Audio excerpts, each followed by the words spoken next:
syntoniser magazinemoto.com, le podcast.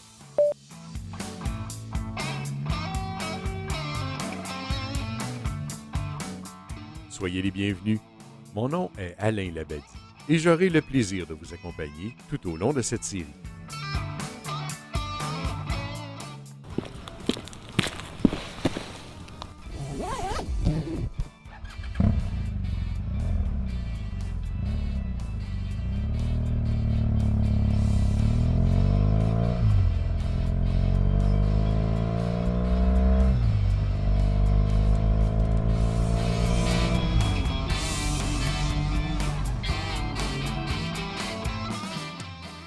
Et voilà, soyez les bienvenus pour ce 5e épisode.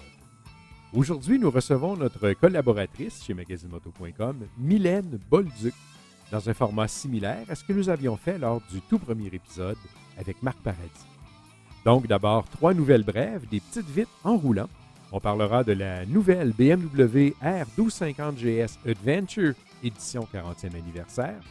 Toujours chez BMW, on parlera aussi de la nouvelle R1250 RT et son tableau de bord phénoménal. Et on parlera aussi de nos amis de chez Kimpex, de Drummondville jusqu'à Calgary et plus loin encore. Puis, Mylène nous partage une aventure. On se dirige avec elle dans les Chic Chocs au cœur de la Gaspésie. Ce sera suivi de l'essai de la Kawasaki W800 que Mylène a réalisé pour nous. Et en fermeture, nous allons soumettre Mylène à nos questions. Le temps de démêler mes fils, d'appuyer sur les bons boutons et on la rejoint en studio maintenant. Bon, et voilà, alors j'ai réussi à me démêler d'un piton et bout de fil. On rejoint à l'instant Mylène Bolduc pour les petites vites en roulant. Bonjour Mylène.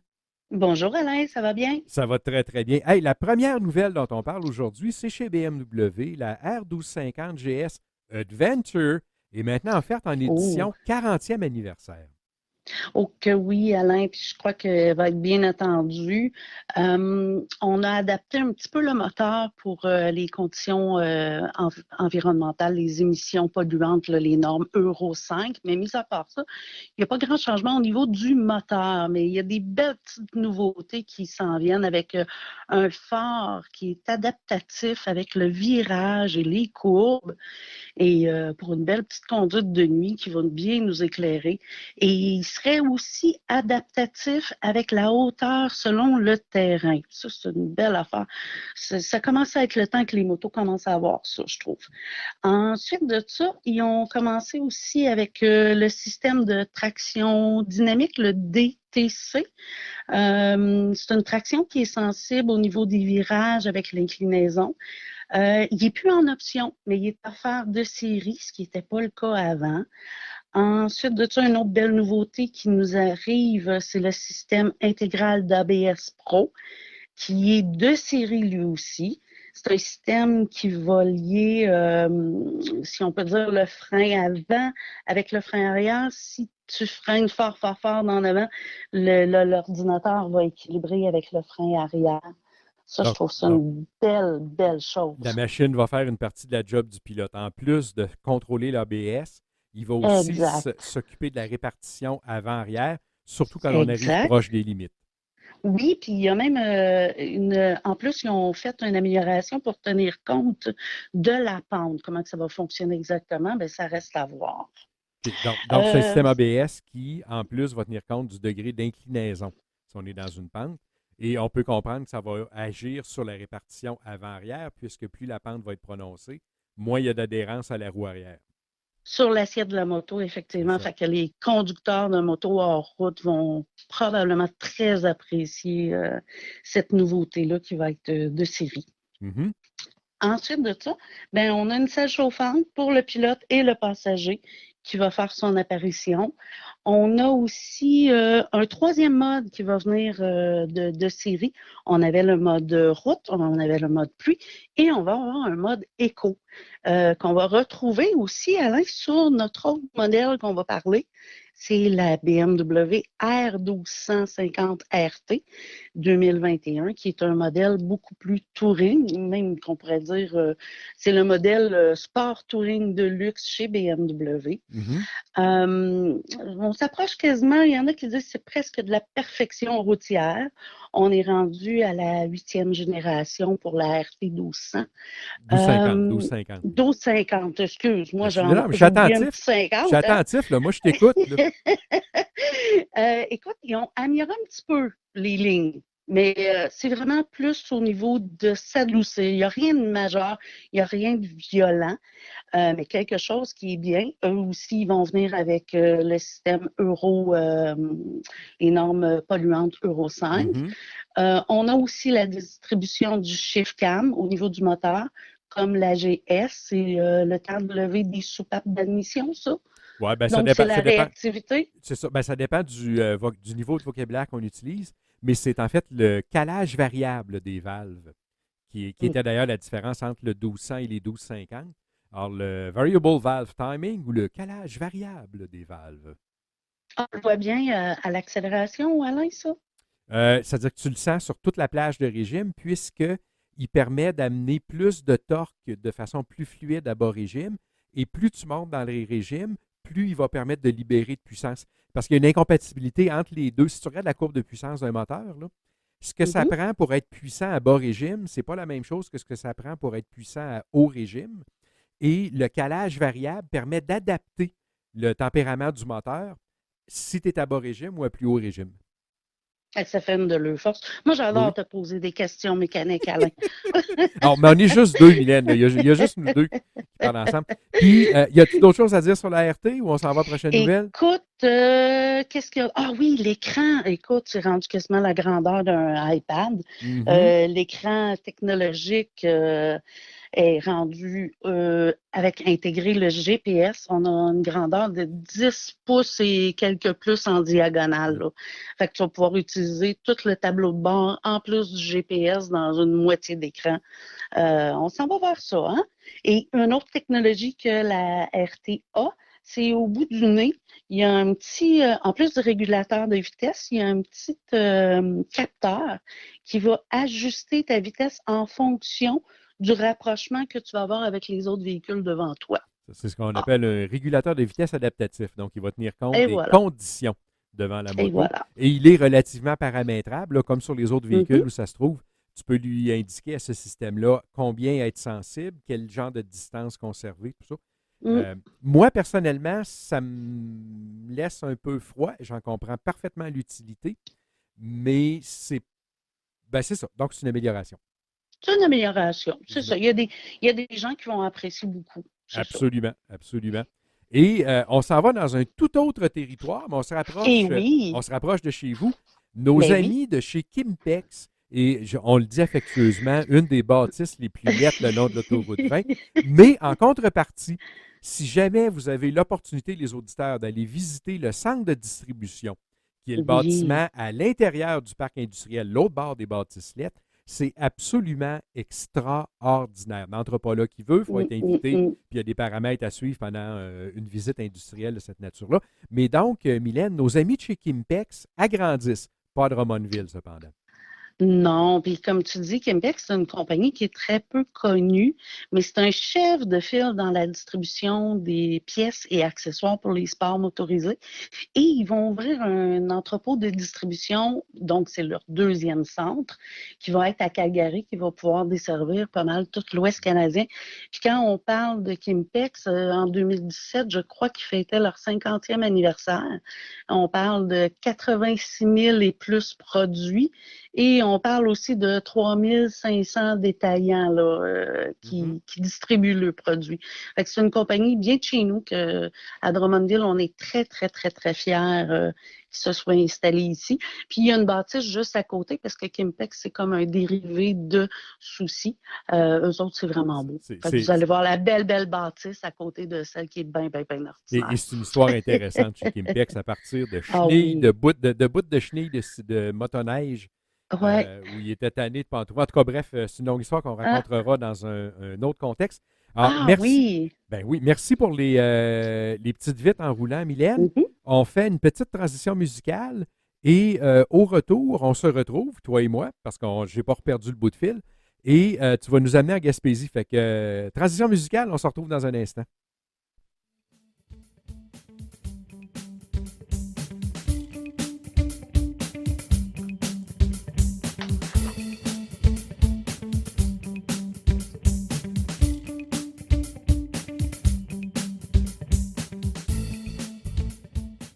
Donc, nous sommes toujours avec Mylène Bolduc et cette fois, on va parler de destination.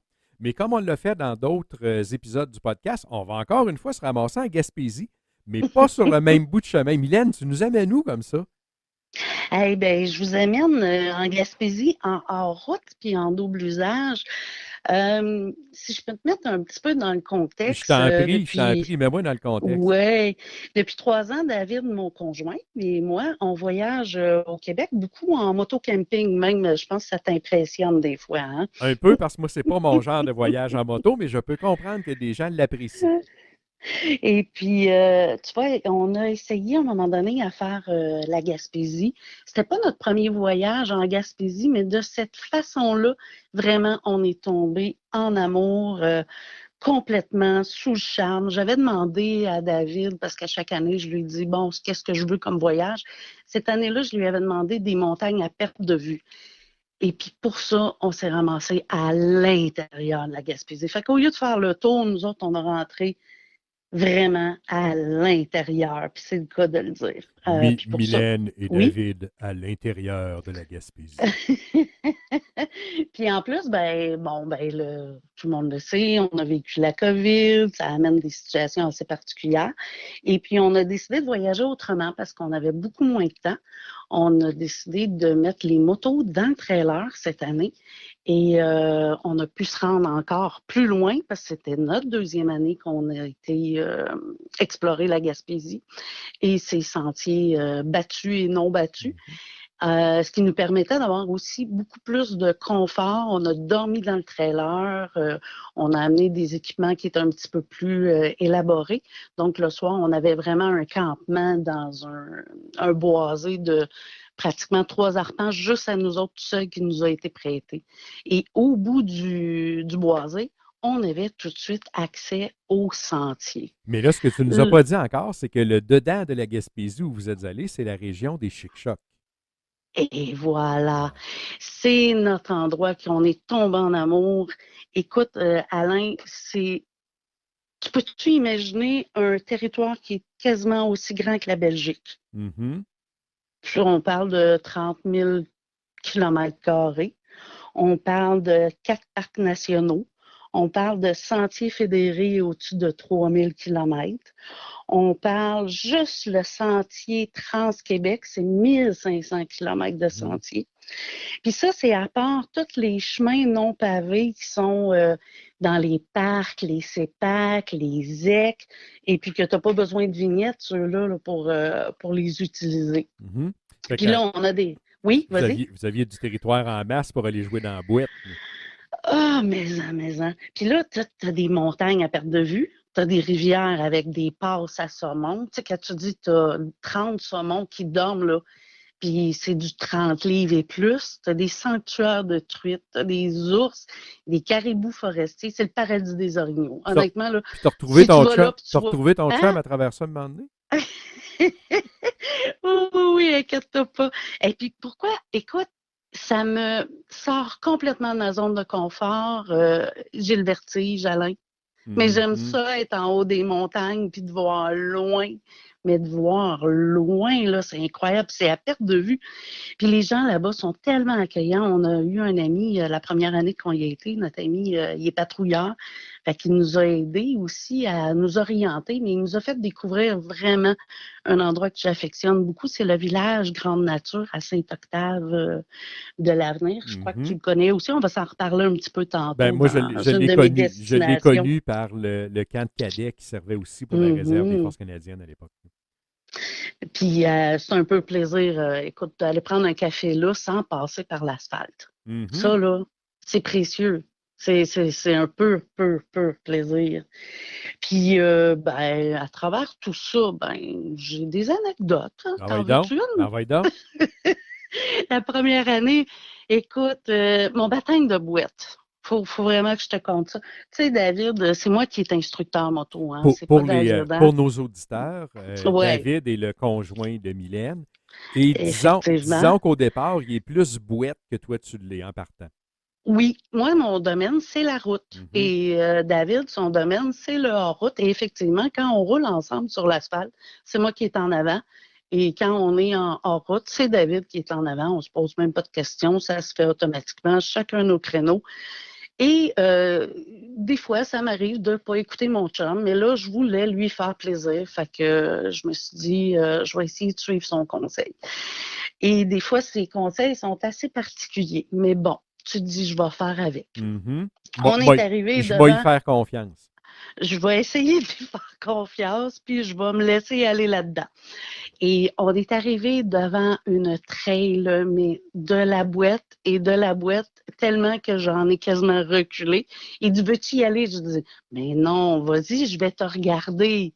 Fait que lui, il s'est avancé avec son petit DR et moi, j'ai un KLR. C'est quand même comme un tracteur, hein? Tu sais que c'est un petit peu plus lourd que sa moto à lui. Et quand je me suis élancée, j'ai eu comme réflexe de faire, dans le doute, donne du gaz. Et je suis toute fière de ça. Et je donne du gaz. Mais j'ai mes deux, David et notre ami patrouilleur, qui me font des beaux signaux d'encouragement. Fait que moi, je redonne encore du gaz. Mais Alain, la moto, elle va tout bord, tout côté. Puis moi, j'ai ma joie de vivre comme ça se peut pas. Et je suis arrivée devant eux autres, j'ai dit, t'as-tu vu? J'ai écouté ce que t'as dit. J'ai donné du gaz. Il dit, non, fallait pas donner du gaz. Il y en avait partout. Quand tu dis que j'ai passé par les pegs d'en arrière pour être capable de débarquer de la moto, écoute, on en a ri. Mais ri, c'est une belle anecdote. Mais c'est un endroit... C'est le métier qui rentre, ça, Mylène. Ah que oui. Puis c'est un endroit où tu sais, j'aurais pu vivre cette expérience-là dans un autre trail, mais quand tu as le paysage qui vient avec, écoute, tu peux pas être de bonne humeur à te promener là. C'est incroyable, c'est incroyable. Fait que c'est ça, c'est une belle anecdote de boîte de mon baptême qui s'est fait dans les Chic-Chocs. Je m'en souviens toute ma vie. Si on voulait, pour le bénéfice de nos auditeurs, ouais. leur indiquer, mettons, un point de départ ou un lieu, un point de chute dans cette région-là où ils pourraient s'installer, commencer leur aventure, est-ce que Saint-Octave est un bon endroit? Ah, tout à fait, parce que à Saint-Octave, tu as tout l'emplacement, autant pour l'hébergement, autant en camping, en chalet ou en auberge. Tous les services sont là. Moi, j'encourage vraiment les gens à aller à cet endroit-là, au village Grande Nature.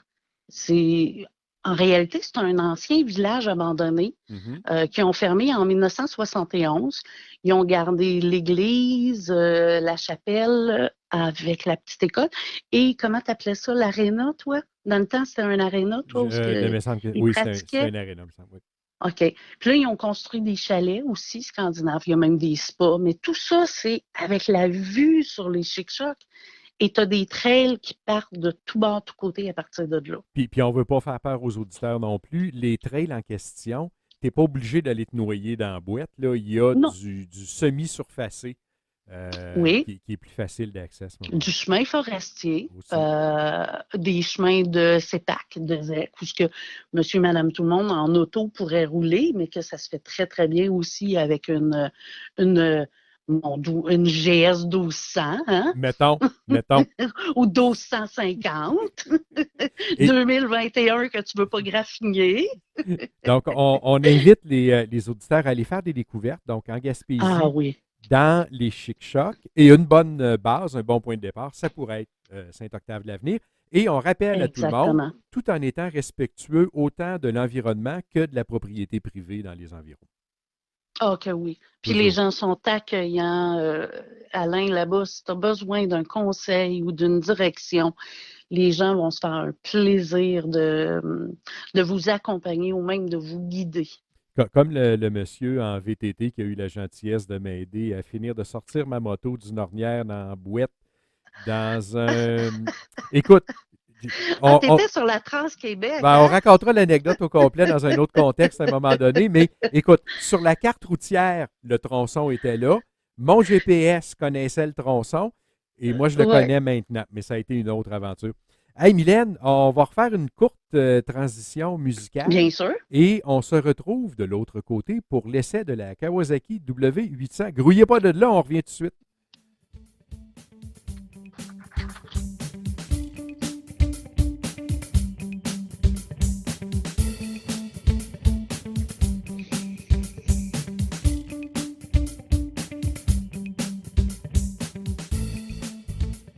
Et je ne suis toujours pas mêlé dans mes pitons, donc j'ai toujours au bout du fil Mylène Bolduc. Voyons, je me sens enfargé dans ma... On Ah, recommence? Milduc. Tiens, Ben, Milduc. Milduc, voilà les trucs à Milduc. Donc, Mylène Bolduc, qui est toujours au bout du piton avec moi. Et on va cette fois-ci aborder l'essai de la Kawasaki W800 tuée dans Oui. notre équipe, celle qui a eu le plaisir et le bonheur de rouler cette moto-là cet été. C'est quoi une Kawasaki W800? Écoute, c'est un emblème. Alain, j'ai jamais. Je pense que c'est la première fois que j'ai été obligée de faire un retour dans le temps pour faire un essai. Mhm. Puis c'est une des fois, tu sais, lorsqu'on fait des essais, on se fait souvent aborder, accoster, les gens nous jasent, mais là, écoute, les gens se déplaçaient direct devant moi pour pas que je reparte pour savoir c'était quoi cette moto-là. Parce qu'il est seulement écrit un W, puis Mhm. Kawasaki dans le derrière de la selle. Fait que c'est très intriguant. Les Hey, gens se demandent, c'est-tu une bonne ville? hey, quelle année ton C'est-tu triomphe? c'est ça. Tu l'as donc bien restaurée à force qu'elle a l'air d'une authentique des années 50, 60. C'est incroyable, mais incroyable. Je pensais pas qu'une moto pouvait faire virer autant les têtes. Puis c'est pas une vieille, c'est une 2020 là, qu'on avait, là. Mais elle a l'air d'une authentique. Et, Je crois et- que tu as dans tes amis, hein, qui a une BSA authentique, toi. non, ben, on a notre collègue Claude qui, dans ses C'est jeunes ça. années, a roulé lui-même en BSA authentique. Et voilà. Mais la Kawasaki W800, c'est pas une vieillerie, là. C'est une Non. interprétation parfaitement moderne d'une moto de cette époque-là. Mhm. Puis à l'époque, Kawasaki, là, on parle de après la guerre, là, ils ont pris un virage, ils faisaient des moteurs d'avion, ils ont fait un virage vers les moteurs de moto. Puis c'est comme ça qu'on a commencé à les connaître mondialement. Et ils ont commencé avec la série W. Puis ça, c'est il y a 50 ans. Mais là, la Mhm. série W800 sont rendus à leur troisième édition de cette série-là. Puis on comprend aussi la W800 Café et la W800 Street. Fait que tu as trois modèles là, de la W. Moi, Mhm. j'avais la Mhm. W800 Disons tout standard, court. là. Disons tout Tout court. court. Mais OK. la tout court était quelque chose pareil. Écoute. Euh, Puis je me suis posé vraiment la question, qu'est-ce qui rend cette moto-là si emblématique? Écoute, tous les gens, puis je pense qu'on va faire même un article avec des souvenirs, comme Claude m'a envoyé un texte Mhm. incroyable. Peut-être même toi, t'as-tu roulé ces motos-là, toi? Non, moi, je suis pas aussi vieux que Claude. Mais J'osais pas. je les connais. Moi, par Oui. contre, j'ai vécu le début de l'invasion japonaise qui faisait tout Oh. de suite à ces motos-là. Donc, tout de suite après les motos anglaises, il y a eu la révolution par les motos japonaises. Ça aussi, c'est un autre chapitre qu'on pourrait raconter. Mais quand tu construis le moteur en liant les deux parties à l'horizontale plutôt qu'à la verticale, il ne perd pas d'huile alors que les machines anglaises perdaient de l'huile. Et Ah, en tout écoute. cas, avait tendance à. Mais bref, on réécrira des chapitres historiques à un Mais moment donné. c'est Mais vas-y. c'est Alain, tu en parles, mais ça a été une révolution mécanique les années 60. Là. C'est là où on avait l'apparition du bicylindre, puis on n'avait que des monocylindres, on avait des 450, on s'est dirigé vers les 650. Même tu me parlais aussi quand je t'ai posé la question, on avait deux soupapes par cylindre, on a vu l'apparition de quatre soupapes par cylindre. Mhm.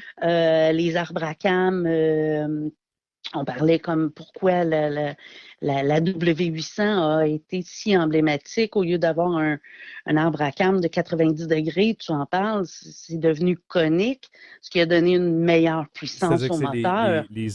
les engrenages, l'entraînement des L'entraînement, c'est culbuteurs ça. des Abracam, donc qui sont des engrenages coniques qui assuraient une plus grande souplesse. Mais ça, tout ça, ce sont en fait des évolutions que Mm, Kawasaki a apportées aux machines anglaises. J'allais dire qu'il copiait, dont il s'inspirait très fortement à ben l'époque. oui, Et oui, Mylène, on se rappelle, le W800 est donc un bicylindre parallèle, donc oui, deux cylindres côte à côte en avant, puis ils sont pratiquement à 90 degrés par rapport au restant du moteur. Là, ils ne sont pas couchés, ils sont debout. exactement. Et Cinq rapports. Cinq oui, rapports. c'est ça que je m'en venais là. Quand moi, j'allais rouler un petit peu la moto, puis à un moment donné, je t'ai Mhm. redonné les clés. Et tu te rappelles qu'entre la redonnant, je t'ai dit c'est la transmission la plus douce et la plus parfaite que j'ai jamais roulée sur une moto.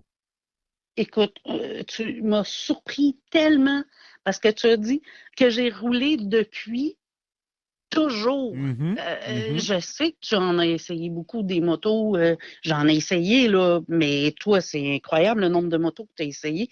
Et puis, à peu importe le rapport dans lequel on était, la moto, elle était toujours à son meilleur. Au démarrage, au premier tour, première des choses, j'ai jamais été obligée de me reprendre pour la redémarrer. Puis même si tu changes ton rapport, elle est toujours disponible, elle est toujours. C'est une moto, moi aussi, que j'ai trouvée parfaite pour la Mhm. transmission. C'est incroyable, c'est doux, doux, doux. Puis un autre aspect qu'on ne peut pas passer sous silence, Alain, c'est le son.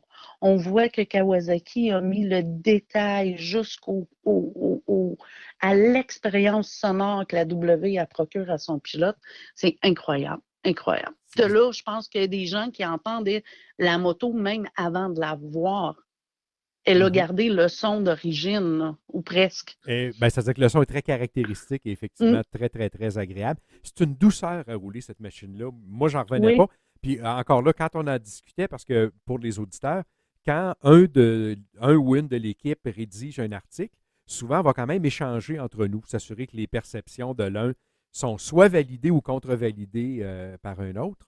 Et encore mhm, là, en te donnant les clés, j'ai dit, Mylène, la seule limite que cette moto-là a, ce sont ses pneus. oui. Écoute, il y a une petite vibration. Je pense qu'ils ont essayé de garder la nostalgie jusqu'au point d'avoir des pneus comme à l'époque, comme moi j'ai sur ma KLR, ce qui veut dire comme avec une chambre à air et non pas un pneu radial. Il y a une petite vibration qui se ressent. C'est rien d'extrême, mais c'est quand même un petit peu dérangeant.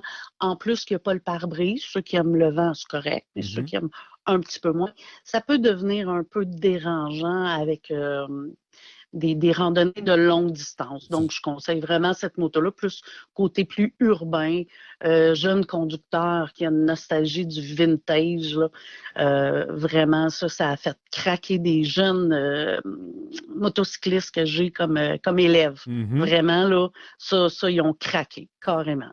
Donc, Mm. Kawasaki W800, sympathique Oui. bicylindre, qui a une connotation historique. D'ailleurs, pour nos auditeurs qui s'intéressent à l'histoire de la moto et son évolution, elle est une espèce d'emblème parce que c'est la quintessence de ce que les Anglais auraient pu faire, mais que ce sont les Japonais qui ont Mm. fini par faire.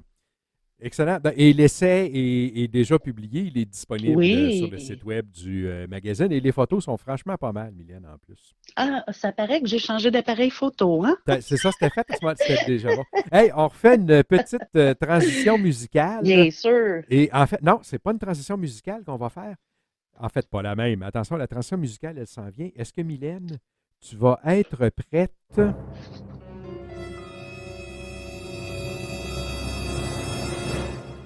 pour les questions? Oui, je OK. suis prête. Alors, ce sont les questions que nous posons à tous les interlocuteurs qu'on rencontre dans le cadre de notre série de podcasts. Et comme c'est ta première participation, Mylène, à un épisode du podcast, alors je te lance les questions sans plus attendre. Mylène, ta Hey, destination. Oui, c'est vas-y. difficile juste une, hein? Ben, regarde, Sérieusement, je là. vais la lire, puis après ça, tu y répondras. Ah, ok, oui. Ta destination fétiche, celle où tu pourrais retourner chaque jour. Ah, je t'en ai parlé tout à l'heure. C'est au village nature, au village Grande Nature à Saint-Octave. Aller prendre mon café là chaque jour, voir le soleil se coucher. Ah, ça ferait ma journée. Si la Excellent. téléportation existerait, là, Ben non, oui. faut pas que tu te téléportes, faut que tu y ailles en moto. Ah ben oui, mais me téléporter en Gaspésie OK, à chaque jour OK. pour y aller, Bon, hein? on continue. Mylène, ton conseil Oui, le plus réfléchi pour celui ou celle qui fait de la moto. écoute, Ah, je t'écoute, je t'écoute. c'est mon côté instructeur qui va sortir pour ce conseil-là. C'est de retourner toujours à nos bases, de toujours apprendre en moto, continuer continuellement de se perfectionner. Ça, c'est le meilleur conseil que je peux donner à quelqu'un. Puis Excellent. quand je Oui. parle de base, c'est les bases. Hein. Mhm. Ça peut être juste pratiquer les stop and go, les virages serrés, les freinages d'urgence, des contre-braquages. Ben simple, là. À la base, de la base, de la base. Et la Ouais, maîtrise, la oui, maîtrise. oui. Et Mylène, ton conseil le plus inattendu à celui ou celle qui fait de la moto depuis longtemps? OK. Alain, tu dirais qu'on a à peu près combien de motocyclistes au Québec? Ah, As-tu une petite idée? des fois, je le sais, le chiffre. C'est le nombre de classes. Non, c'est le nombre de motos immatriculées. Ouais, Je vais te dire 200 000. ouais, c'est ça que moi aussi j'ai comme chiffre. À peu près 200 000 motocyclistes au Québec. Imagines-tu si chaque motocycliste sensibiliserait 10 automobilistes de son entourage, comment qu'on améliorerait le bilan routier? Mhm. Tu me vois-tu venir avec ça? Mhm. Fait qu'au lieu de faire du chiolage, moi, je suis plus côté positif. J'essaie de sensibiliser les gens quand ils veulent faire un virage à gauche non protégé, puis qu'il y a un motocycliste qui s'en vient, laissez-leur de l'espace. Laissez l'espace aussi arrière et avant à une moto. Laissez-y l'espace comme si c'était un gros véhicule, un gros pick-up, pas une petite voiture là, toute petite économique. Là. Mhm. Laissez de l'espace. Puis essayez de prendre le temps d'y voir. Ouais, Ouais, moi, c'est le conseil que je te donnerais. Là. OK, Sensibilise 10 personnes autour de toi à c'est ce que bon. tu as besoin de toi comme C'est bon. motocycliste. Et maintenant, Hey, on améliore ça, hein? ça ferait du bien. S'il n'y Oui. avait aucune contrainte, Mylène, où irais-tu Hmm. rouler? Écoute, Alain, j'avais un rêve quand on a commencé, mon conjoint et moi, quand on s'est rencontrés, c'était de faire du double usage. Puis, je me suis rendu compte qu'il fallait que j'arrête de fumer. Je Mhm. l'ai fait. Mhm. Je me suis mis à faire du double usage parce que mon objectif, pour mes 50 ans, j'aimerais ça aller au Pérou en double usage. Mhm. Fait que je m'en vais vers là, je pense. Si la Excellent. COVID peut se slacker. Ben, on ne sait jamais de quoi demain sera fait. Non, mais écoute, je pense que là, je serais servi, là, des montagnes à perte de vue, là. C'est ça. Et rêver Euh, en faisant chaque jour un pas vers le but, c'est ça vivre. exact. C'est ça vivre. Oui, Mylène, oui. ton moment le Oui. plus poche en moto. Oh, écoute, c'est un événement qui a fait la dernière journée que j'ai fait de la moto avec mon père. Il y a à peu près une dizaine d'années, on est à Mécaglis, en Mhm. track. Mhm. Et puis, on avait inversé le shifter. Puis cette journée-là, on avait pris la même moto parce qu'on manquait de place. Fait que moi, je conduisais pas la moto à mon père qui était une Ducati, mais on conduisait ma R6 à l'époque. Puis on avait inversé le shifter. C'est comme un GP, là. Mhm. La Mhm. première est en haut au lieu d'être Mhm. en bas. Mhm.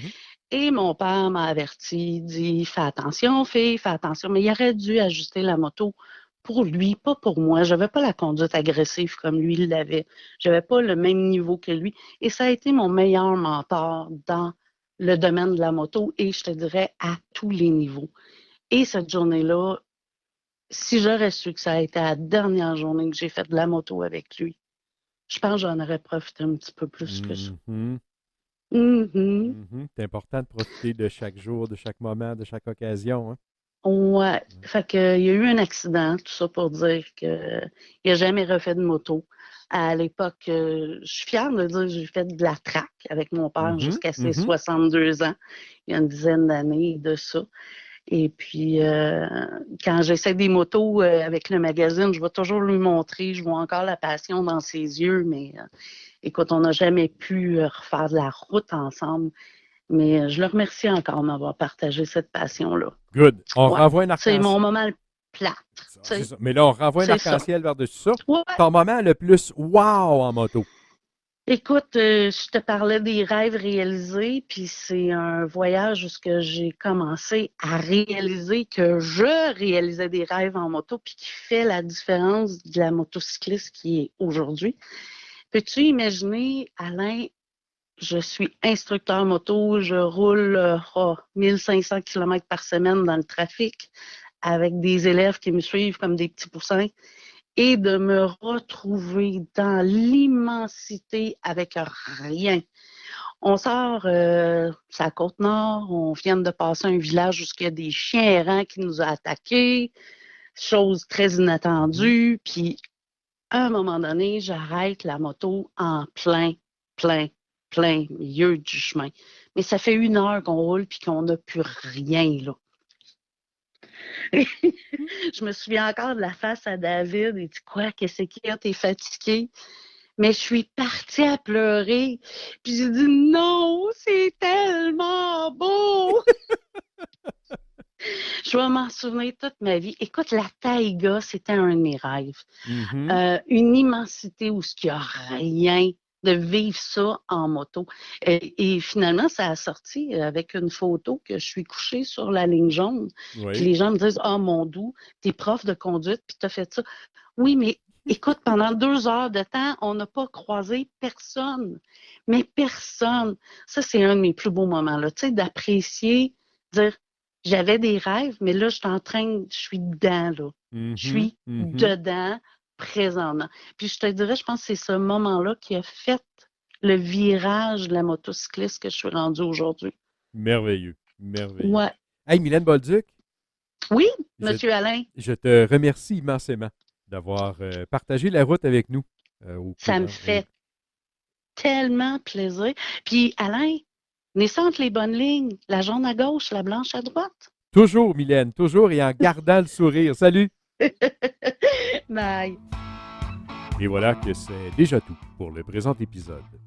Je remercie Mylène d'être passée par nos studios grâce à la technologie, et ce, malgré mes enchevêtrements de fils et de pitons. Vous pouvez lire Mylène sur le magazine, entre autres dans la série des trucs à 1000 ducs. Et je vous recommande aussi la lecture de son essai complet de la Kawasaki W800, toujours sur le magazine. Dans le prochain épisode, dès la semaine prochaine, on rencontre Thierry Muraton. Thierry est un amateur de longue distance, une passion que nous partageons. Allez hop, on prendra la route vers les prairies, l'Ouest canadien, les Rocheuses. Et il est aussi un passionné qui s'implique dans la communauté. Il est, entre autres, l'étincelle derrière la brocante moto. Vous connaissez la brocante? Vous apprendrez probablement quelques trucs en écoutant Thierry. Vous ne savez pas ce que c'est? Ben, soyez là la semaine prochaine pour le découvrir.